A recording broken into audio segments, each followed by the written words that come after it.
Hi, everyone. I'm Cole Harper. Welcome to Fear Assembly. Joining us today is Ricky as well as Jordan. And we're going to talk about everything in the horror space from new releases to upcoming movies and get into some really fun topics. So before we do, Ricky, Jordan, how are you?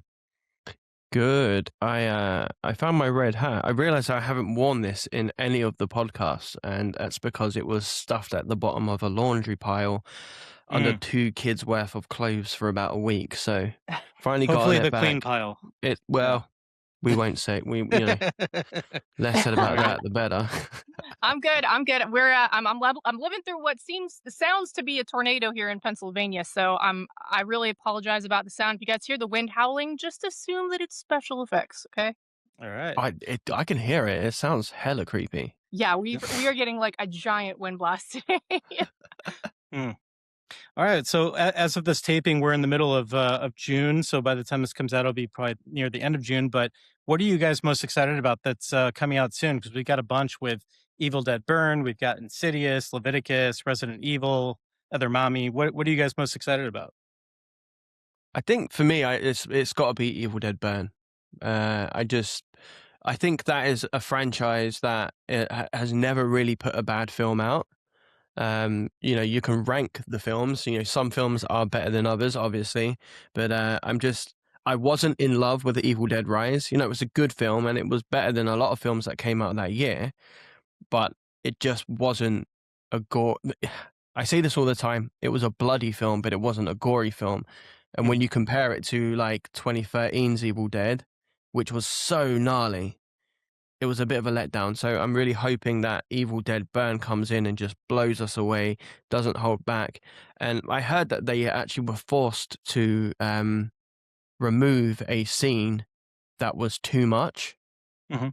That would have So, made it like NC-17. right, sure, Yeah. yeah. It'll be in So, Yeah. the director's cut, I'm sure. yeah, hopefully. Yeah. So I think for me, it's Evil Dead Burn. And I know this isn't coming out soon, but Mike Flanagan's Exorcist, I heard that it finished wrapping recently, Mhm. and I'm just so eager to see what he does with it. Yeah, it's definitely going to be a unique take. Everything Mike Flanagan, I know our group watches. I'm sure many of our listeners watch. So yeah, we'll keep a lookout for what that release date looks like. Hopefully, it's early next year, Mm. if not summer. So Jordan, what's on the radar for you that you're into? Is it the werewolf movie? Which one? I mean, That's my you guess. guys know I'm gonna watch literally anything and everything that Eggers Yeah. makes. So Mm. Werewolf is literally right at the top of my list, but it doesn't come out till November. So the ones that are coming out soon that I'm really excited about, I really can't wait to see Leviticus. I've seen really great things about it. I think it's coming out during Pride Month, which is even better because if you've seen the premise, it's about two young boys that have a love affair. And then get haunted sort of by these demon doppelgangers, like from what I've seen. So I'm really looking forward to what they've done with that. I've heard Mm. really good things about the other movie nerds about it.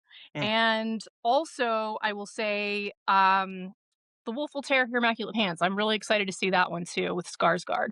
Mhm. Anything with werewolves, really, for me. Um, and anything with Skarsgårds, Mhm. really, for Mm. me. Yeah, speaking of werewolves, I rewatched the American Werewolf in London the other day, and I forgot So how good. funny it was, or at least intentionally hokey, whatever Mm. word you want to use. But it truly just like a entertaining film, and then the premise of having like a really serious discussion about death and about fate and all these things, and kind of this like pornographic theater environment, Mm. leading to another werewolf transformation. It just to me, it still kind of holds up, all these years later. I don't know how you guys feel about some of the classics, maybe even one of the first Evil Dead films, Ricky. I mean, if you I guys want to think take that one direction or another. I think that the reason that American Were so I think where American Werewolf in London is the greatest werewolf film of all time. Um, I'm not a massive lover of werewolf films. It takes a lot for me to really like fall in love with one. Hmm.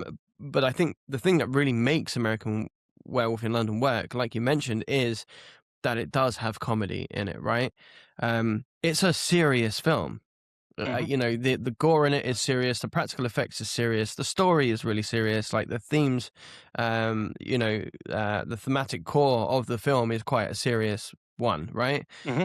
But there's comedy in it, and it for me, when movies are too serious all the way through, it's a bit too much, and it takes away from the seriousness, if you know what I mean.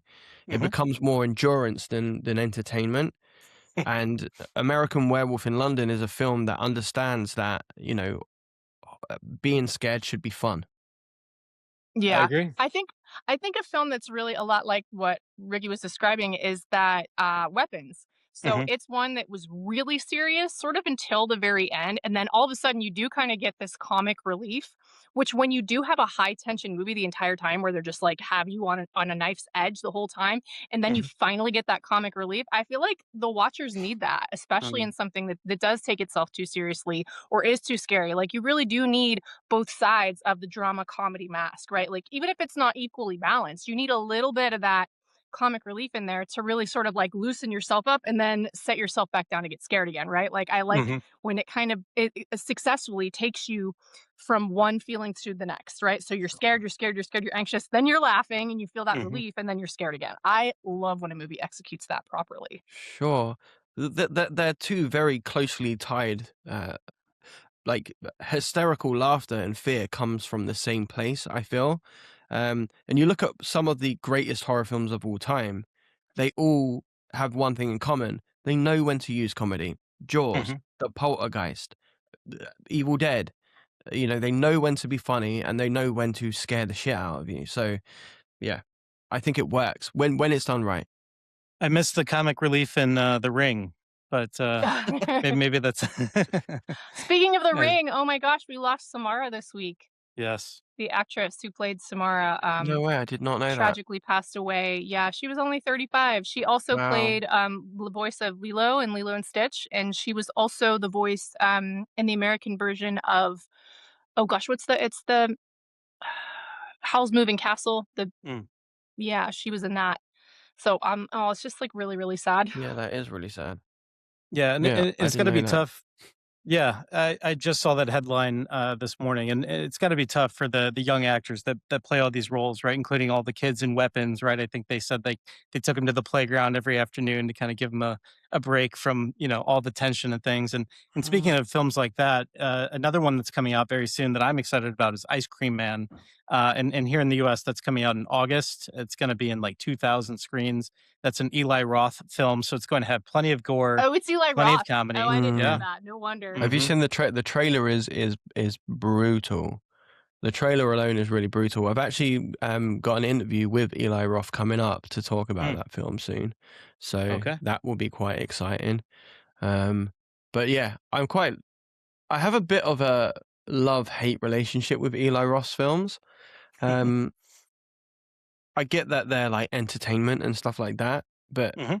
they don't seem to hold much other value other than kind of let's be as brutal as possible. Hmm. And I guess we'll get onto that conversation a bit later on. But Yeah, no, let's get into it now. I mean, because you love the gory films, you I like. mean, would you consider his work Gorno, or, like, how would you categorize him? well, so his career Hmm. has kind of been built on being excessively violent, right?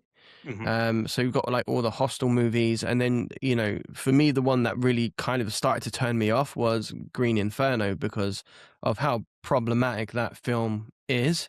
The way it kind of depicts indigenous people for entertainment, I think that was not the wisest thing for him to have done. Hmm. Um, but so I've kind of built my channels around being known as the guy who likes really, really messed up stuff, right? Um, but I think that people assume that I like stuff being brutal for the sake of being brutal, whereas some of my Hmm. favorite horror films are more emotionally brutal than they are like, visually brutal. Hmm. I think if your film is going to be incredibly disturbing, it has to say something about why, you know? Otherwise it just becomes endurance, and I'm not here for just endurance horror. Like Terrifier? Again, so it's like I get that these films are entertaining and people like them, and they serve a Terrifier is different. It kind of exists in its own world, right? So that is a film that is solely been made for entertainment purpose. Whereas Green Inferno, for instance, is also a film that seemed to be made just for entertainment's purpose, but they did it in a way that really depicted indigenous people in a really bad way. Hmm. So that is, to me, not a filmmaker really thinking about, how people are going to perceive the film outside of, I have a really brutal idea and let's execute it this way. Whereas Right. he could have really had a broader conversation about, the environment, because the people who go to the jungle are environmentalists. Mentalists? Is that the right word? Environmentalists. Yeah. There we go. Yeah. Yeah. Um, so yeah, I like disturbing movies, but I want them to be disturbing with a purpose. So Hmm. movies like Salo, for instance. Um, I can't think of any others now off the top of my What's the head. premise of that one? So Salo is a group of really wealthy aristocrats, and they get together every so often, Hmm. and with a group of very, very young and very, very kidnapped children. And they take them to this place, and they just put them through some of the worst treatment ever put to film. It's an incredibly, incredibly savage film. It's a very brutal film. It's not a Hmm. film I ever suggest anybody goes into lightly, because it does not hold back. And this film was made like years and years ago, um, and it's based on a Marquis de Sade story. So that will tell you how messed up it is. But uh, it's just incredibly brutal. But it's a film about like so many different things. Hmm. It's not just about the brutalness of what we're watching. Okay. Yeah, I'm not familiar with that one. Jordan, what would be your like pick as far as gore horror films go? Gore. Anything Oh that my you'd recommend gosh. to our listeners? Yeah, Oh man. I mean, or ones that you didn't like. I'm trying to think because I was like more on disturbing or just straight up gore, you know? And of course, if we're going to talk about gore, like I already brought up Terrifier. So, I Yeah. mean, there's plenty of gore and stuff like that.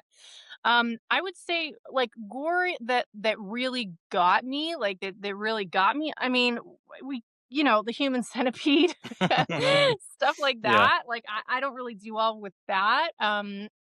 Tusk.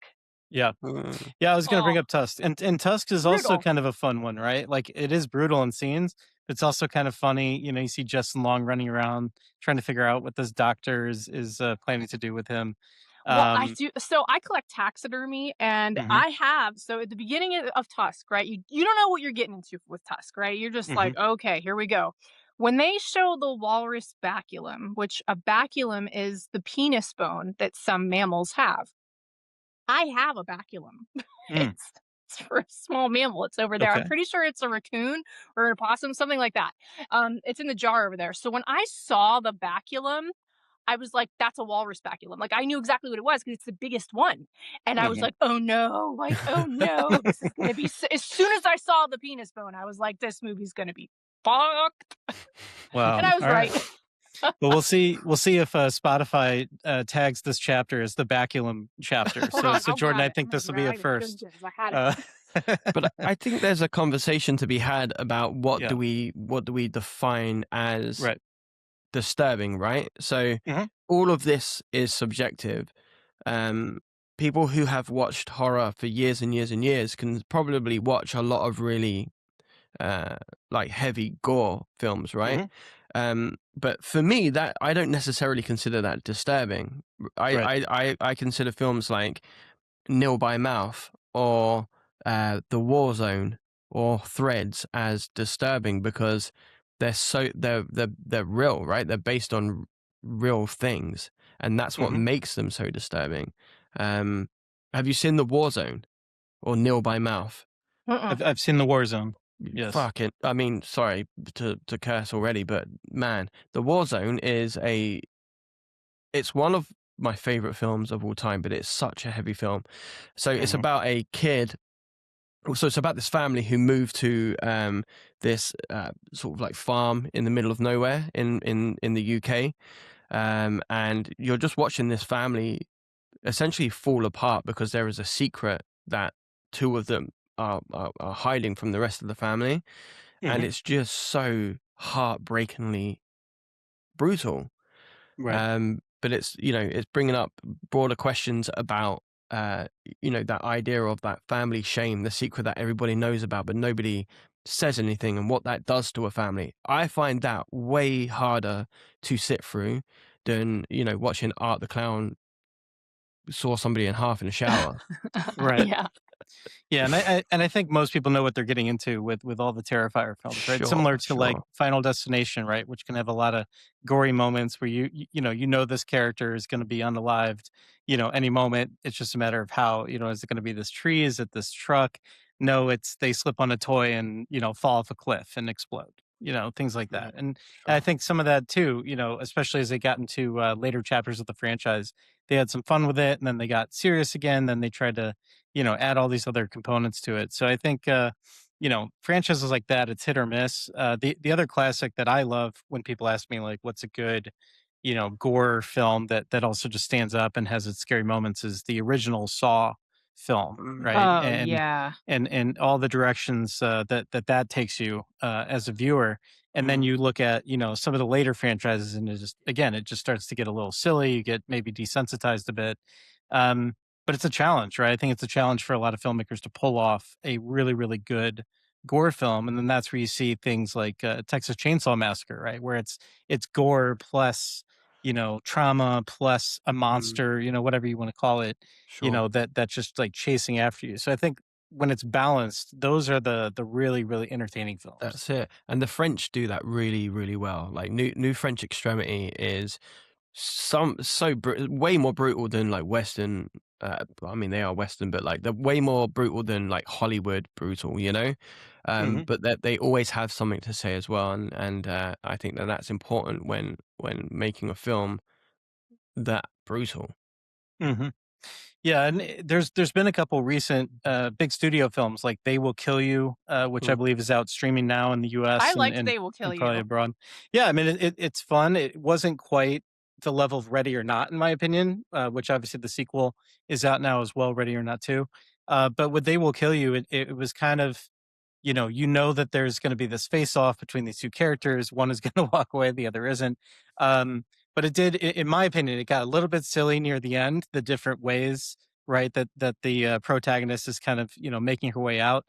Not to ruin the end of the film, of course. But is that a kind of film, Jordan, that you enjoy? Like you want to see more of that? I think, well, when it came to They Will Kill You, I mean, I'm gonna watch it, right? I'm gonna watch it. Hmm. I will say that I mean, I saw both Ready or Not 2, Here I Come, Hmm. which I think it should have just been called Here I Come. Personally, I mm, think it should have been Ready or Not and Here I Come, and just put it mm, at a perfect duology just like that. I get why they added the Ready or Not 2 beforehand, but it Hmm. was kind of a mouthful. Like it should have just been Ready or Not and Here I Come. mm, Anyway, I did like They Will Kill You because it was finally a protagonist that wasn't an idiot, Yeah. finally a competent protagonist who could fight back in a way that we just don't normally see in horror. You always see them tripping up the stairs or running downstairs and getting the monster. They're running and they're falling and the Hmm. monster's going to get them, right? So this was finally like, I mean, we knew it was going to be silly. We knew it was kind of going to be like for entertainment because there's a lot of paranormal aspects to it, of course. Hmm. But I enjoyed it. Like we laughed the whole time pretty much, just like, oh, haha, finally, you know. I think there was one scene, I don't want to spoil it, but someone's head explodes. Hmm. We laughed out loud. Like Yeah. that was awesome. Like I can't believe they did that, especially to like who they did it to. So Hmm. it was just fun for me. And before I get off the topic, this is the baculum. This is the penis bone. There you This is go. what they look like. But you So don't there's know this. which animal it is. You don't have like I'm pretty sure it's a raccoon or an opossum. I can't remember. hmm, It's one of those little critters here in America, but it's called an Appalachian toothpick. hmm. Yeah, that's what they call them, but it's a penis bone. So that's what it looks like. That's a baculum. All right. Just had to show you guys we're talking about tusk. Yeah. So before we move on, I think that so I haven't seen was it They Will Kill You? I haven't seen it. But Yep. these films also serve a purpose, right? There are times when you want to sit down and watch a film and want to think about the film, and there are other times where you don't want to do that and you want to sit down and you just want to be entertained. And Right. that's where these films come in for me, right? Um Agree. I don't just want to sit down and psychoanalyze every single film I watch. Sometimes I don't want to use my brain at all. And that's when I put on the movies like Terrifier or Evil Dead or whatever it might be, because I Mhm. just want to be entertained. So I'm a horror fan. Do you know what I mean? I didn't get to where I am now by just watching, clever films. I grew up on Sure. like all the nasty 80s stuff, you know? Yeah, yeah, and They Will Kill You definitely has an entertainment value. I'd give it like a 9 out of 10, even streaming as opposed to watching in theaters, it holds up, and it's a very simple premise. So for our listeners that are not familiar with this one, it's an original film about a woman, who has spent time in prison. She knows how to fight, she knows how to defend herself, and she finds herself the next target in let's say, a hotel space where she will be the sacrifice to let's say, a crew of vampires, and these vampires are coming after her, and she has to figure out how to defeat them, figure out how to escape, and then lo and behold, her sister is also in this hotel, so now she has an extra incentive to fight off the bad guys, as we'll say. And so, again, highly entertaining, visually cool film. Kind of in some parts even like a martial arts film, which I really enjoyed. But yeah, I mean, and like you said, Ricky, it's just the type of film, if it's available for you, worth checking out tonight, this weekend, whenever you can see it. Mm. There are It's kind much of worse like a things out horror there. action comedy. Yeah, It's I it's agree. fun. It's fun. Right. It's fun to watch if you want to like on a Friday night. Oh, let's pop some popcorn, have a pizza, and watch this. It's perfect for that. Truly, Yeah, Mhm. I've heard some people really liked it. I heard some people didn't like it. So just it's better always watch the it. case. What? Yeah, Yeah, it's always the I'll case. I'll watch it, make my mind up, and then go from Yeah. there. It All was right. fun. I thought it was fun. So going back a little bit to the gore topic, a Mm, similar subgenre would be the disturbing horror films, just in general. So this doesn't necessarily have to be gory. It could be psychological horror, it could be folk horror, it could be anything. But in your opinion, what are some of the more disturbing films that you would actually like recommend? Like, don't just pick the most graphic. Oh my god, I had to turn it off movie. But what's one that for our listeners would be worth checking out? So if yeah, I mean, there's a whole bunch, man. Like, so if you want like something modern, Hmm. I would recommend watching anything by the Philippi brothers. So Talk to Me or Bring her I back. prefer Hmm. Bring Her Back. I think Hmm. that's one of the best horror films we've had since Hereditary.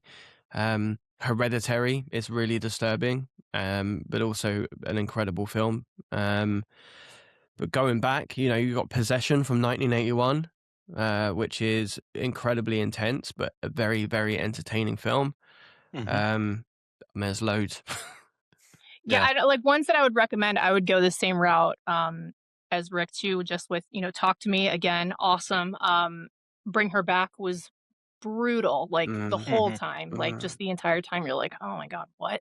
mm, I gotta rewatch that one. Like from new perspective. I like rewatching them after I've seen them, yeah. Hmm. but like disturbing. Like there are movies that are disturbing that I will never watch again Hmm. because they're disturbing in that level, Mm, mainly because of the scenes that are in them. For instance, like I would say the most notorious disturbing scene that's in Irreversible.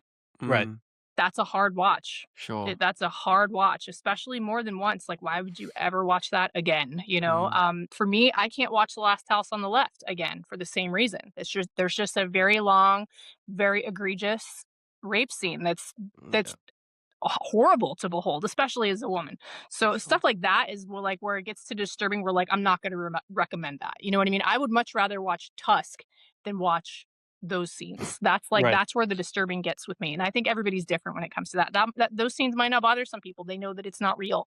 I mean, all the movies that you watch, it's not real, but it's about how that makes you feel, especially those of us who have been in situations similar. That's to me the ones that I won't touch them again. Yeah, Sure. and to your point, I think that's part of the success of things like Obsession, right? Where it could have gone a very dark, sexual control direction, but they don't do that, right? So they insinuate it a lot. They show you enough to understand, okay, that's probably going on as well. But the focus of the story remains on these characters and around their actions and what they do. after this curse is basically placed on this young woman. So if that had gone a different direction, it probably would not have had the receptiveness that it did from both the male and female audience, and make it kind of a, I don't want to say safe date night movie by any means, but something that it's at least watchable in a large group, right? Mm. And is relatable and something that people will talk about. And I know Ricky and Jordan, you guys have not both checked out Obsession yet. This is not going to have spoilers in it by any means, but I watched it certainly has. recently. Okay, I all watched right. it recently. Yeah. Um, I liked it. I Hmm. thought it was a good film. I don't personally see the hype myself. All It's right. a film I would rewatch. I thought it's a Hmm. very good film, and is one of the better films from this year for sure. Hmm. But I can only go based off of what I like, right? But Sure. I I'm not saying it's a bad film. It's an excellent film, and from where it's come from, who Hmm. made it, for how much they made it, it's incredible. It's Hmm. incredible. I just wasn't like massively in love with it, but there were some scenes like what you were mentioning that, without going into too much, there are scenes where you have to question his intentions, Right. right?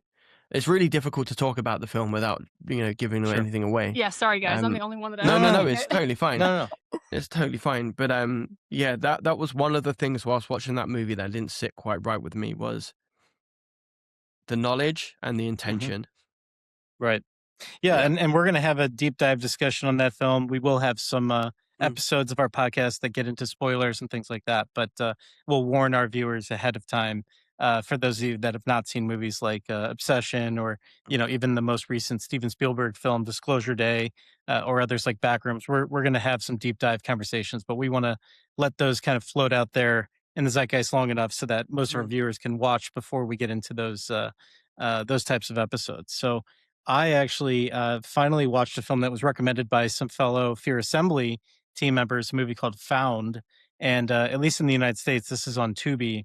I should not have watched this before bed. I found it highly disturbing. And the premise is basically let's say, a young teenage boy who has an older brother, is constantly getting bullied at school. He doesn't really know how to stand up for himself. He discovers that his older brother might be a serial killer of some form, and has some very dark views about how to handle bullies and bad guys and anybody that pretty much gets in his way. And so it leads you down this pretty dark path, without spoiling anything, of course, where the young boy is trying to bring his younger brother back around to the good guy, and the big brother that's just looked out for him his entire life. And he finds out that his big brother is kind of turned a corner, right, for the dark side, and it's going to be very, very hard to maintain any kind of good standing in I their put that one on my relationship or list. others. I'm gonna watch that one this week. I gotta watch Oh, Found. It's it's a heavy film. Yeah, and Yeah. and and this is not. I mean, it does have some gory parts. Just to warn our viewers, but it is intentional, and it is absolutely part of the plot. And it also kind of drops you into this world of both the younger brother and the older brother love horror films. So they're very much influenced by slasher films and gory films and things like that. It's just unfortunately they are now carrying it forward into their reality, their world, and the people around them. So that's all I'm gonna leave it with there. But definitely something that I wanted to talk about after watching, and unfortunately, it was like 2 in the morning by the time I was done, so that was it. Interesting fact about that film is, so there is a film that they watch in the film. Mhm. Somebody turned that film into a film, No Mm. way. and it's called Headless. And it's not a great film, but it is, as you can imagine, really messed up. I was Yeah. gonna ask you guys both because we were talking about Saw. Mhm, What was the most disturbing for you guys mhm, Saw trap in the Saws? Ricky, I'll let you go first. Well, For you think about it. I'll tell me, you mine. How about that? You guys can think about yeah, yours. go. Mine is the one where she has to put her hands in the razor blade box. Mhm, You remember that one? I think it was in Saw 2 or 3. She has to like reach up and put her hand to get the key. mhm. And this, of course, like dumb horror movie person puts the other hand in the other razor blade box and then bleeds herself out. That one makes me sick to think about. I don't know why. There's just certain ones that really get me. That one got me. And it didn't Mhm. even seem like one of the most brutal ones. Right. Mm. Yeah, I mean, as Ricky's pondering, for me, I go back to the original, just the concept of, you literally have a saw, and the only way to free yourself is to saw off your hand, right? And to free yourself, right? Or your leg or whatever.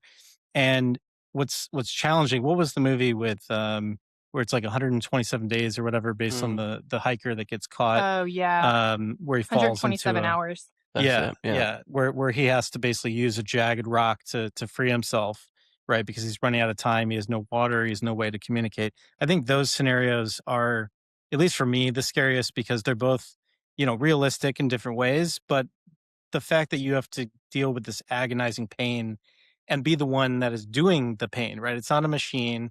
It's not like a very quick, like, oh, that sucks for like Oof. 1 second and you're out. It's like you got to deal with this and the after, ramifications, right? And so for me, that original one where they pick up the saw, I just remember everybody in the audience being like, are they really gonna like even go there? Like even though this is all pretend, like I don't know if I can deal with that.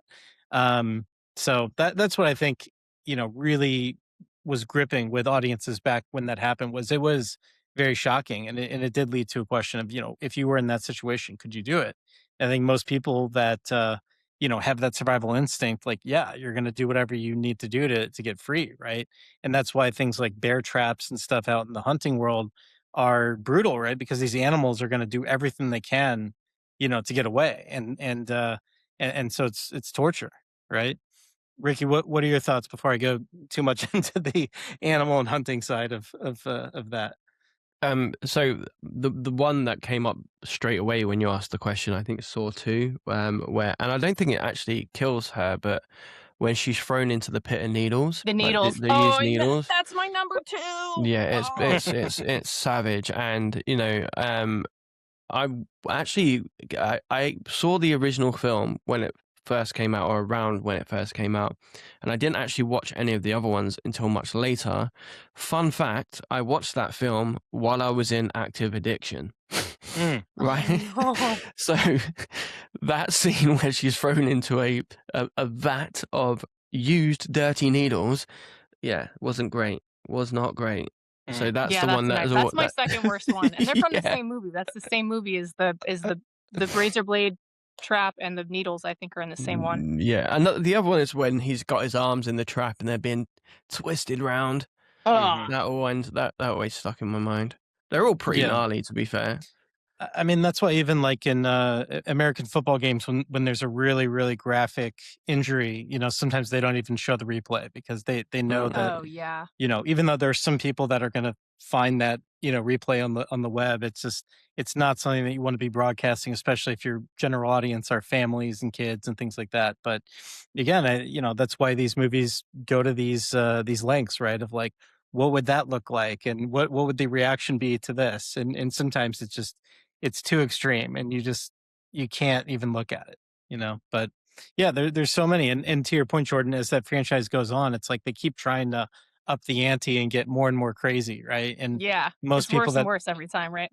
yeah, and like going back to the franchise that I was talking about where everybody's going to have this final destination moment. It's like for most people, at least for me, it's the barbed wire scene, right? Where that wire kind of like snaps across and slices everybody in half and they just kind of Oh, like slither on to the Ghost ground. Ship? Well, that too, but it was originally, I'm pretty sure, in one of the final destination scenes, if I'm not Oh, was mistaken. it? See, I thought you were There's talking also about the opening scene in Ghost Ship where it decapitates everybody, remember? yeah, that as well, and there's also obviously been a bunch of movies where, you have, like, a car chase scene, and they have a wire on the road, and they bring it up either to, like, block I the was gonna say motorcycle, and people barbed go wire flying or is. they hold it up higher, right? So it's one of those visual things that I think most people would never wanna experience in any form, I so think they have one in one of the wrong turn movies as mhm, well. A lady on the bike and they pull the barbed wire up and it hits her right in the eyes. So fun mhm, thing about Wrong Turn, where I live, that's about 50 miles west of me, No way. where mm. that happened in West Virginia. Dead ass. I It's would right not in be West driving Virginia. 50 miles west if I were you. It's right about 50 miles. It's right in West Virginia. I think it's Yeah. up in the Panhandle. It's right next to me there in West Mm. Virginia where that happened, or where the rumor that those people are from, right? So it's right here. Well, My wife is Australian, and Wolf Creek, mhm. where she lives. That's where that all happened. The guy lives there. The guy from Oh, the real for the guy that film is based on, Mhm. from the town she comes from. oh wow, yeah. Hmm. Well, quick story that I'll share that I think, Jordan, you'll know exactly what I'm talking about, and then a question for you guys. So, I was living very briefly in the Philadelphia area, and I was driving back west to visit some family in St. Louis. And once you get through West Pennsylvania into West Virginia, there's all these, mountains and there's tunnels. But what it doesn't warn you about, at least not enough, is that there's basically no gas station for like 60 miles. And so I literally thought I was going to run out of gas, like in the middle of some tunnel, and I was already playing in my mind, all these, horror films like Wrong Turn, and others, right, that have taken place in West Virginia. So it's like, oh man, I'm going to be the next, victim of this whole Well, I know thought. exactly what you're talking about when it comes to the gas stations. And funnily enough, the first time I ever drove through the state of Texas, Hmm. mind you, firstly, Texas, as you know, huge. Okay. Huge. It takes you more than a day to drive all the way through it. That's how Hmm. big this state is. So one of the things that when I first drove through Texas, I totally was like, oh my God, just like in Texas Chainsaw.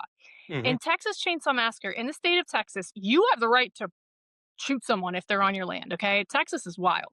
So in Texas Chainsaw, when those kids break down and they have to like walk up to the house, that really happens when Hmm. people break down in Texas. So the funny thing about driving through Texas, and anyone that's been in the highways in Texas will be able to tell you this, they have signs on the side of the road that have a skull and crossbones that say, pull over and get gas now. There is not a gas station for over 100 miles, right? Like they Yeah. literally warn you, because if you do break down, the roads in Texas get so hot it will melt your tires. Hmm. Like you will literally die of heat exhaustion, even waiting for like an emergency vehicle to come and get you. Like people literally die Hmm. driving through Texas. Like that's how hot it gets down there. And that blew me away the first time I drove. I was like trying to take pictures of the signs, the road signs. I'm like, oh my God, look at this sign. It's saying we're gonna die if we don't get gas. Mm.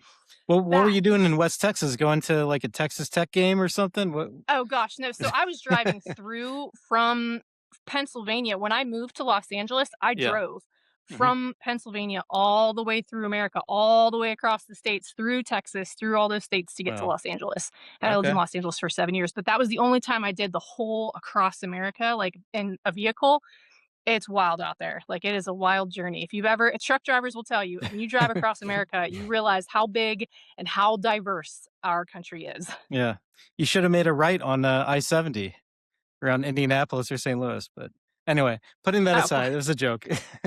um, my question for you guys, that you reminded me of, when you have like a great classic horror film that you love, or even something recent, hey, they filmed this over here, or it's based on this event in this area. Do you like going to visit these places where things were filmed, or where it was based on, actual events? You think about, everybody saying, oh, The Exorcist is based on this event that happened here in this house. Are those things that you're attracted to, the way that Matt Rife has obviously gone on and bought the Conjuring house, right? With all the fun toys included in the locked I've heard room. not good things about the Warrens. Hmm.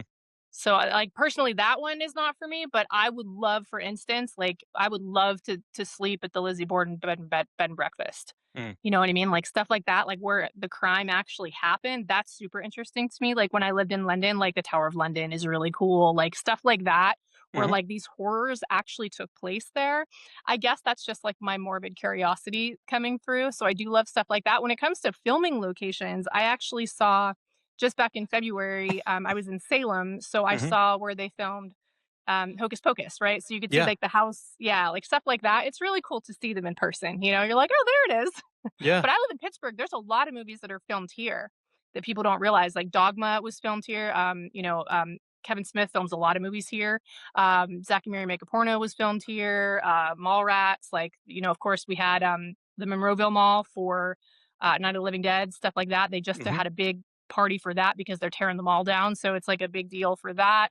Um, So there's a lot of filming locations around even my city that we can go to. But heck yeah, anything that's creepy, any type of spooky attraction, Mhm. I'm there. All right. Ricky, how about you? Yeah, I mean, so obviously most of the films I absolutely love are, filmed in the States. I think the biggest one you mentioned is The Exorcist. That's like a a lifelong uh, journey I've always wanted to take. Go to the Exorcist stairs.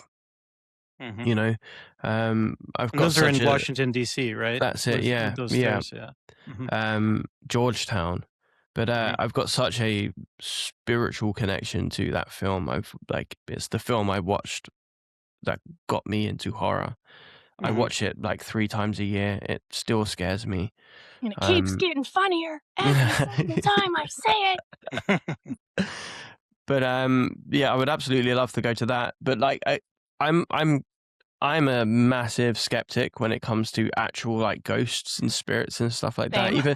Even Mhm. though like my favorite genre of horror subgenre is like possession horror or supernatural horror, I always would like to go to a place that is the most haunted, spend a Mm. night there.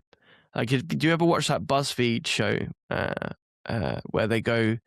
It's Oh, called where they just visit, like, the most haunted that's it. It's places in called general? Yeah. Yeah, Mhm. BuzzFeed Unsolved. It's really good. One of them's a skeptic. One of them is a believer, and they go Mhm. to all of like the real famous haunted places, and they do an investigation. They spend the night there. I want to do that with somebody who believes. But I would absolutely love to do that too as the skeptic. yeah, Okay. Like, yeah, as the skeptic, because like, for me, like, I don't science doesn't agree with that, so, like, there's no evidence, like, sure. basically, as soon as the camera was invented, "Oh, well, no more ghosts," There you like, go. and so that to me is, I don't believe in that. I would love Mhm. for it to be real because I love Sure. creepy stuff, but I'm full on board with science. Science can't prove them. It's never seen at like, there's literally no data that says that ghosts are real, right? And listen, prove us wrong, right? Like that's what they're all up there doing. The Also, paranormal investigators prove us wrong, but they haven't. They haven't yet. you never see a ghost. You never see a modern ghost. They're always like creepy Victorian children. Do you know what I Right. mean? And Right? and and Where also are the chavs? Where are and like also the they're always white people. You never see people of color as ghosts. Like yeah, imagine all the enslaved people here in America. Don't you think they'd also be ghosts? sure. What about the indigenous that they murdered?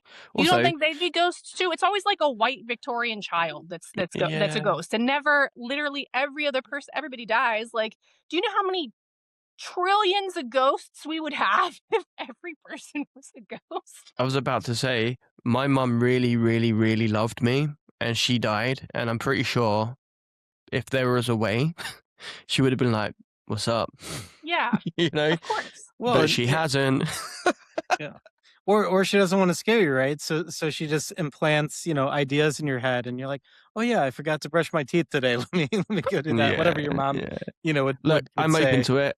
Yeah. I have so much like stuff in my house, religious paraphernalia, Yeah. Ouija boards, tarot cards. I try it. I'm Mhm. open to be proved wrong, but I'm like Jordan. I until I see it, why would I believe it? Okay. And I've Fair had enough. paranormal experiences where I'm like, "Oh, I can't explain that," but it's Mhm. not enough that Sure. I'm like, "Well, there's this entity." You know what I'm saying? And I'm not Yeah. saying that there aren't entities perhaps in our universe Mm-hmm. that Mhm. exist. I'm sure there are. Mm-hmm. We're such a tiny little speck in the middle of our solar system, in the middle of our galaxy, in the universe. It's so massive, right? So Mm-hmm.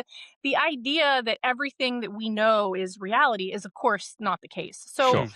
I'm not going to say there aren't things. I'm saying we haven't proven that there are. There's no data to support that there are. That's all. And Interesting. prove us wrong by all means. I would love for them to So, prove us wrong. literally at the start of your rant there was, like, a little tiny orb that showed up on screen. I'm not kidding, right above where your left hand is. So People when the always say they see orbs in my videos when I yeah, record. They may say that all the time that there's orbs in here, and I'm like, maybe you just have a really dirty filter or something, and your fan, when it blows, there's just dust honestly, mites going all over the place. it's probably dust because I, Yeah. my mirror is pretty dust. Oh, see, that was another one. It's That's dust. all Mm. right. All right, there you go. Well, we just solved it. It's all dust. There's no anything. So what are your thoughts, like, as an example? We won't we won't hold on to this topic much, but what are your thoughts when you see like these like pictures where it's like it looks like there's a ghost in the background, or there's like a hand that doesn't make sense, or things like that? I mean, do you just Double discard it? exposure for the most part in Mm. photography, or universal block theory is kind of the closest thing that Mhm, we exist. Like, there's many different realities, right, that are exactly the same, and we sort of leave that past version of ourselves as we move forward, so that ghosts or entities that we see are just past versions of ourselves, like mhm, things like that. That it's not, this non corporeal entity. It's literally just our perception of the reality that we're in. Mm. mhm. So, and that's getting into some heavy, Sure, sure. Well, yeah, some and heavy theory, but yeah, that's like the closest I would say to sure. what people are seeing. And in a similar vein, going back, Ricky, to your point with The Exorcist, I mean, what do you think about all these, Catholic priests and exorcists that, share these very detailed stories of their encounters? I mean, do you So, think that that's just kind of part of, the fear, that they want to embark, that there's, good and evil and there's all this, or what are your thoughts on that? so the older I get and the closer towards my inevitable death I get, I find myself naturally asking these questions, right? Hmm. Why do we have so many people who believe the same thing with Hmm. such conviction? And I believe that they believe the thing that they believe, right? Um, but I think with organized religion, I think a lot of that is simply indoctrination, right? I think it's a coping mechanism for most people Right, because sure.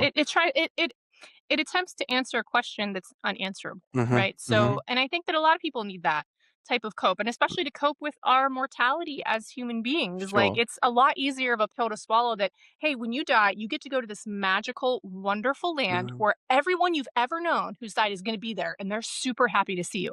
Isn't that an easier pill to swallow than we all return to darkness and to Sure. nothingness and we're all made of stardust and Mm. nothing Yeah. matters? And, It's a lot easier to think like, "Oh, we're gonna go to this happy land," and of course, it's easier to explain that to children, which Mhm. is mhm, where indoctrination starts, right? They There you tell go. young kids, "Well, this is what happens," because it's easier for children to, imbibe. Sure. okay. It is. I do find it interesting. Or find it strange that there are so many people who have gone to a singular event and all walked away with the same thing. So Hmm. there are things to me that I am open to looking at, but like I said, but until I see it myself, I don't believe it. I'm not a religious person. I've never had a spiritual encounter in my entire life, but I Hmm. believe people when they say that they have, and if they want to believe that, do it. I don't care. Like it's entirely up to you. I Yeah. Just fully believe that people believe it. yeah, I fully believe that people believe it. Like, yeah, whatever they may believe, they had a personal experience, they had a dream or whatever. sure, I fully believe when someone says, "I saw a demon, I saw a ghost." hmm, I believe that they believe that. I sure, don't necessarily believe what they're saying, but I believe that they believe it. I sure, believe that they exactly. believe what they're saying. And so I listen, of course. Like, I'm Hmm. not going to be Hmm. rude and be like, that didn't happen. But, for me, I'm going to take it with a grain of salt. There's a guy down the street that thinks, Jesus is coming back. Like, every day, like he believes that, but like, okay, buddy. I just Hmm. finished reading a book called The Exorcist Files, and it's a memoirs of his name is Father. I forgot his name, but he is like the go-to exorcist for the Catholic Church. Mm.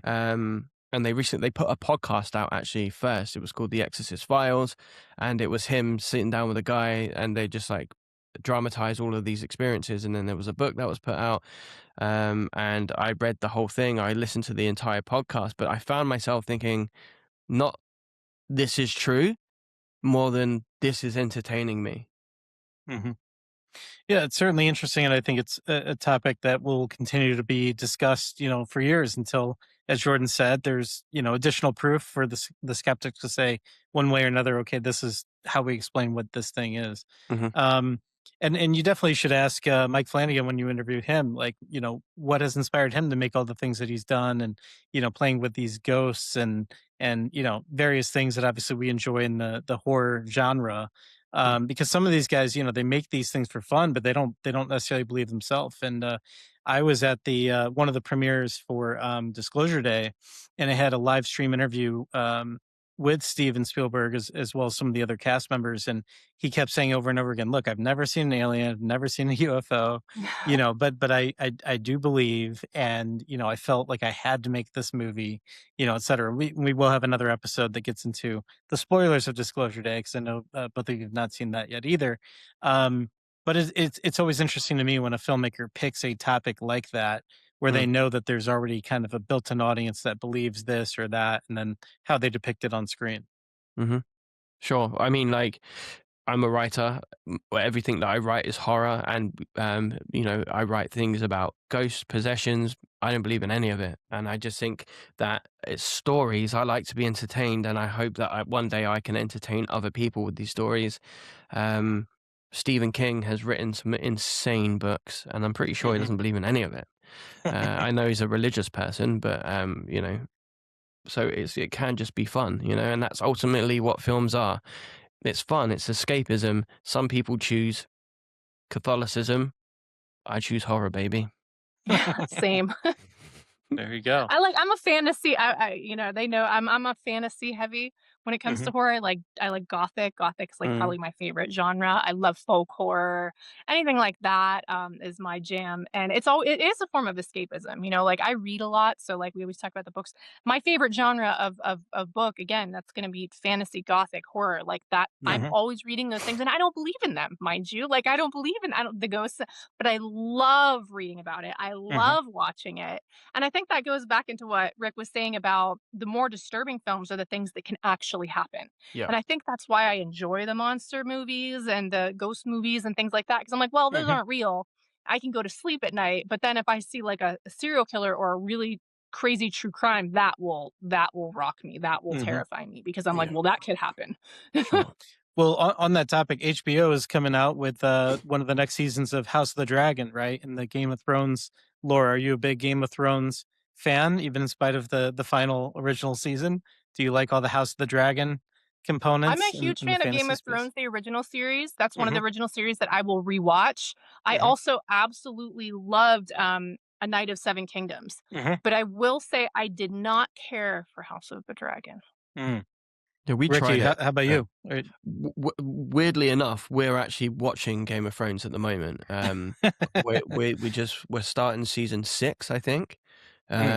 We Is it watched. your first watch? Oh, no, no. So, my wife introduced it to me when we first got together, like 10 years ago. Hmm. And I haven't seen it since, so I don't really remember a lot of it. Um, but I love it. I'm obsessed with it at the moment. Yeah. All right. It's so good. Mm. Yeah, and I think the original had what, 8 seasons? So stop after 7 and make up the ending that you want would be my advice on that. But Yeah, yeah, I I mean, think I remember watching it and being like, "This is all right," but like again, like let's bring it back to like horror and Mhm. Stranger Things, for instance, right? Mhm. I don't think that Stranger Things is my story to tell. I'm not the creator of the show. I didn't decide to write it, right? And so many people got so pissed off about the ending of Stranger Things. I liked it. I want them to tell me the story. I'm not going to get annoyed because I didn't get the story I want. And that's what annoys me about shows like Game of Thrones or Stranger Things that end in a way that isn't satisfying for individual people. Dude, Mhm. it's not your story. Like somebody else is telling the story to you. Um, you have to go along for the ride, and you can't like everything that it's their story. It's not my story. Yeah, totally agree. And the interesting thing with Game of Thrones, which has been well documented, was George R. R. Martin still has not finished the written book series, right? So a Mm, lot of it was him giving kind of the bullet points to the showrunners and HBO and saying, this is how I see it coming to an end. Then they get all the budgetary constraints and how many mm. scenes do you have the dragons in it, et cetera. We'll see if these are AI dragons or the original OG dragons in the next season here of House of the Dragon. I But will yeah, I say the mean, dragons are fantastic. yeah. And because I'm a uber nerd, I have to say they're technically wyverns. Okay. They're technically wyverns. They don't have front legs. Now all wyverns are dragons, but not all dragons are Yeah. wyverns. So Okay. when they do refer to them as dragons, it's technically correct. but they're wyverns. But anyway, I loved the design of the Game of Thrones dragons. They were Mm, fantastic, and specifically the sound engineering for them. I think they did an excellent job conveying the dragons' emotions when the dragons are in Mhm. pain, when the dragons they do such a good job making those sounds. I think they used a lot of birds to do that, like bird vocalizations. They sort of messed with those a lot. mm, And spoiler, like if you haven't seen it, but when the first dragon dies, right, they're above the wall, and the dragon comes down, and the Night King throws the spear and gets, I think it's Viserion, the dragon.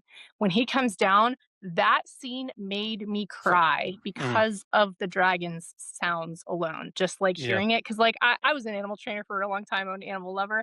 When Mhm. the dragon came down, that broke me. So like they did such a good job with not only the animation but also the audio for Game of Thrones. Mhm. do we think this is always something that I talk about on my socials? What do we consider horror? Is Mhm. Game of Thrones a fantasy horror show, or is it just a fantasy show? Because there are certain things, like the White Walkers are zombies, right? Mhm. Zombies are horror villains or Mhm. horror. They're from horror. They're horror. Yeah. Whichever way you look at it, they're horror. Um, how brutal it is, the gore. Even dragons can be considered like traditional horror, right? Mhm. Um, so like, do you would you? I was having the same conversation about Harry Potter, Yeah. right? You could Like have there are Okay, Lord of the yeah. Rings. I mean, there's many. Yeah. like The the orcs. Yeah. Mentors, right? The Mhm. Dementors are horrifying. Like a lot of the later. Well, to be fair, like there's loads of like terrible stuff in Harry Potter, but like Mhm. what makes it only fantasy and not fantasy horror? I think that both of them, when it comes to Game of Thrones and Harry Potter, I would categorize them as fantasies with elements of horror in Yeah, them. Like, sure. coming from someone who read the books, like it's the same in the Mm, books as well. And I would even consider the books darker yeah, they are. Yeah. than the media that was created from them. Especially for children. Mm, A lot of that is pretty dark. It's pretty dark. I mean, essentially the Death Eaters are Nazis, right? So like yeah, they're right. really, really playing with actual elements, like rewritten into a fantasy. Hmm. And Mhm. Game of Thrones as well. Like that. There's a gnarly rape scene in Game of Thrones with poor Mm, Sansa Stark and Ramsay Bolton. mm, It's Right. horrific. yeah, And stuff like that, like, I consider that horror. That's sure. horrifying for Yeah. anyone to watch, right? And again, it's fiction, but it, would I consider it a horror in itself? No, but it definitely has horror elements Sure. for sure in it. Absolutely. And it's viewer discretion is advised for Oh, sure. for sure. Yeah, definitely. Absolutely. Yeah, and Ricky, to your point, I mean, I know you got some young kids as well, and for me, yeah, there's many scenes in Game of Thrones and Lord of the Rings and others where I'm like, okay, my 5-year-old cannot, watch this scene. Uh, there were season or episodes in season 2 of House of the Dragon that are terrifying. With these dragons, Mm, especially in the caves, they're trying, and this won't spoil anything for anybody, but one of the episodes they're trying to find the next rider of one of their dragons. And so the way they figure out is, can you as a human basically walk up to and kind of, have a mind meld, if you will, with the dragon, get it to come up to you calmly and allow you to, step on top of it and then ultimately ride it. And so the challenge is if the answer is no, this thing's coming at you, you don't know that the answer is no yet, and it just looks at you as a snack. Right. And so it's lights out if it's not that.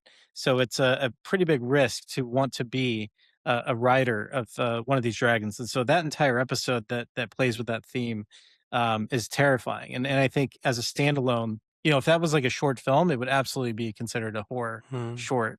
But since it's dragons and dragons never existed or whatever, it's fantasy. So I think to your point, Rick, it's certainly both. Um, but part of the success and I think the fandom of all of this is that it also works as a drama. In some cases it works as a romance. It works as, prince and princess type story. And it kind of connects with even the history of the world, right? Of these kingdoms wanting to kind of expand out and get land and expand their territorial reach. So it resonates with a lot of people on a deep level. But as you said, Jordan, it's like the undertone is all this really, really negative stuff, and there were entire, villages wiped out and indigenous people that were wiped out. So it's just a matter, again, going back to the filmmaker, how far, do they take that theme? And when you have a book adaptation, as we've seen with many of these series, whether it's on HBO or Apple Plus or whatever, some of them hold really, really true to the source material, and some of them take it its own direction, which is, again, taking it full circle. Why I'm excited for Resident Evil is that it seems like it's going to be very, cinematically close to the original video games, as opposed to just like, hey, here's some zombies running around. So we'll see. But do you like, when this follows the books really closely? I mean, it sounds, Jordan, like you like that they skewed away from some of the dark themes of Harry Potter, for instance. For Harry Potter for specifically, I think Mhm, because they did lighten a lot of things.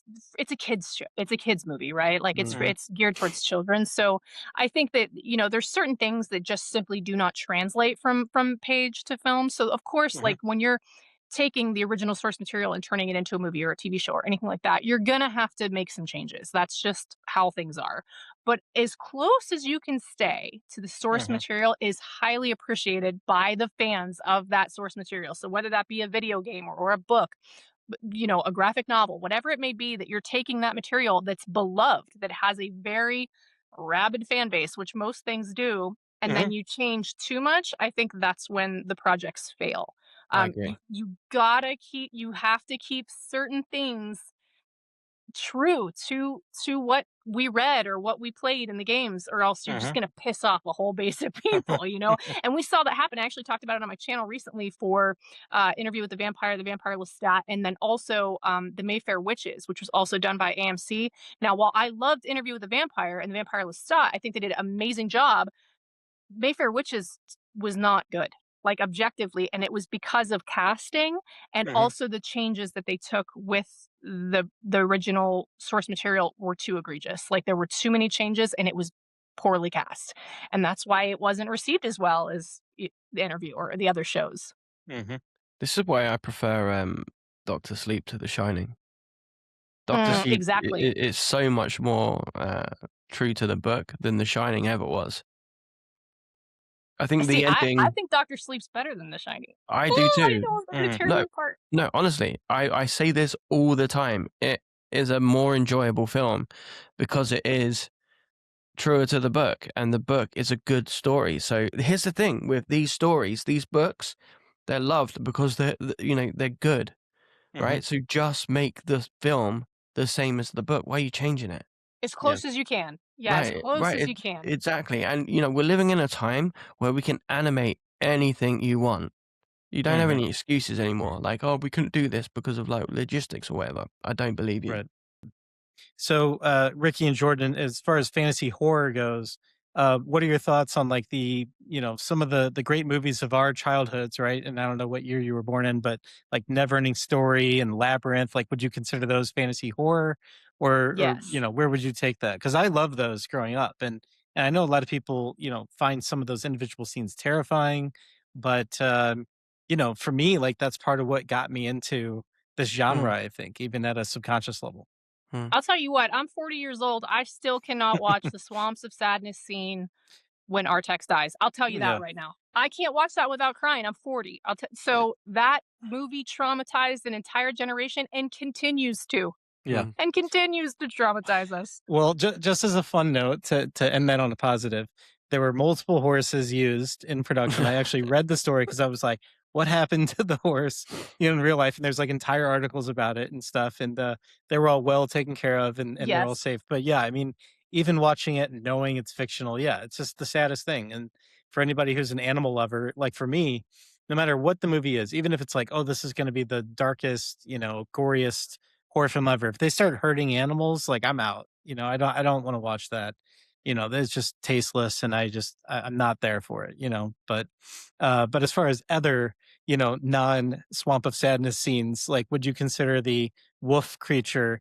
I think he goes Yeah, by of the course. Gamok, right? I don't remember Mork, the absolutely. Not Gamork. even just that, but the sphinxes, like they Hmm. zap with lasers, like the night they show him, he's all mangled, a skeleton. Like there's definitely horror scenes in that movie, without a doubt. Especially it's geared towards children. So Yeah, that movie terrified me as a kid. It's scary now. Like, you're like, "Ooh." One of my golden Falcor's doodle terrifying. no, one of my golden doodle dogs looks exactly like Falcor, actually. Maybe we'll have the editor, put a picture of him, on the screen here so people can see the comparison, but, yeah, people would say, like, "Has anybody ever told you your dog looks like, we're like, Falcor?" Yes. Yes, yes, we've heard that before. Ricky, how about you? Did you like, Neverending Story, Labyrinth, any of those growing up? Yeah, Did you I mean, consider I'm that part of big music guy, so I loved Labyrinth. For me, it was Return to Oz. I always remember the bike The creatures. I forget Wheelers. the Wheelers. They were horrifying, man. They were absolutely horrifying. I recently attended a premiere for a horror version of Return to Oz, Mhm. and um, it's all right. It's an all right film, but the main focus of horror are the Wheelers, and maybe that's why the Wheelers are called the Wheelers in Stranger Things. Yeah, we'll never know. Also, Oh yeah. Until Princess you do that Mommy interview. in Return to Oz, she takes their heads off and Oh replaces her yeah. heads. Yes. Yes. Like, Yes. that's terrifying. Like, When are you Mhm, she's kidding? She runs yeah. down the hall after Dorothy without a head. mhm. Yeah. Yep, Terrifying film. and taking it full circle with the tornado theme, right? You got tornadoes going on, Jordan, so, Oh, um, yeah. so as we come to a close in this, discussion, any other films that are out on digital now or, streaming or in theaters that you wanna recommend to our listeners to go check out, even if you've covered it on your individual channels? I have two to plug. One of them Mhm. is a Utopia film. Alright, let's hear it. I recently watched I Live Here Now, By Julie Pacino. and Yes.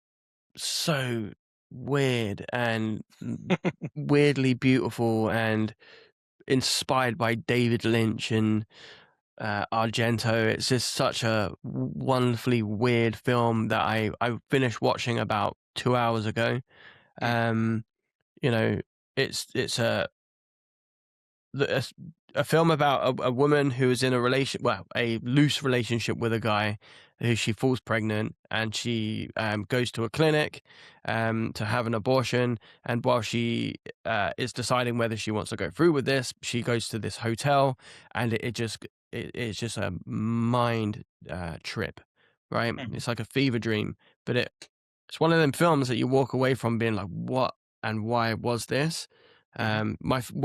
That is my favorite type of horror.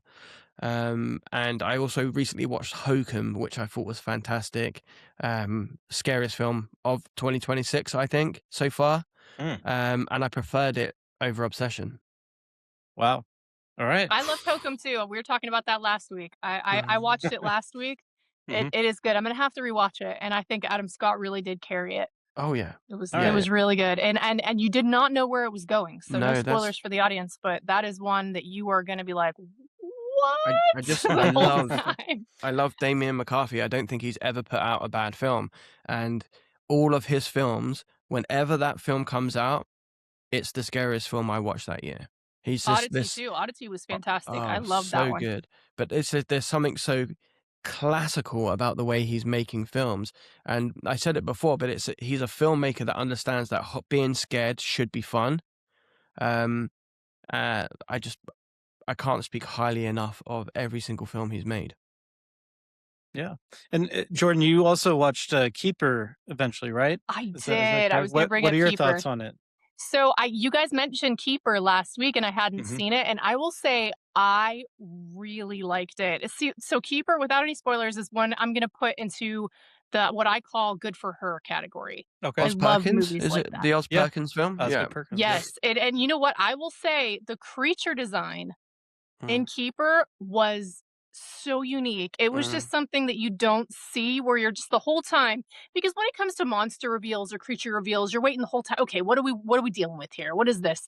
And it's always something like, "Oh, okay, it's an old woman. All right, here we go again. It's a ghost." These were creatures that you have never seen mhm, and probably will never see. mhm. Like, these were I don't even know what they were. I'll Yeah. tell you that. This was like, I kind of want to watch it again because there's a Mhm. scene right at the end that's like high tension. You know what I'm talking about, right at the end, Yeah. where you're like, oh my God, it's so unnerving to watch Mhm. this happen. Mhm. And me and my partner were watching it. We were both just like, oh my God, like the whole time. And then it ends and you're like, hell yeah. So that Mhm. was definitely, if you guys haven't seen Keeper, go watch it. Mm. Yeah, I second that. And by the way, for that movie in particular, I think there's been a lot of negative comments on the internet about it, and some people that were disappointed. Sometimes you have to just know as a viewer, like you got to go after your taste, right? And don't Mhm. just read the negative comments because there's always something that you can bash, right? Whether it's Ricky hating Obsession, just kidding, Ricky, or any negative comments about films, but sometimes it's not even about the totality of like was the movie good or bad. It's like Mm. that one scene that sticks with you, that one character, that monster, that creature design.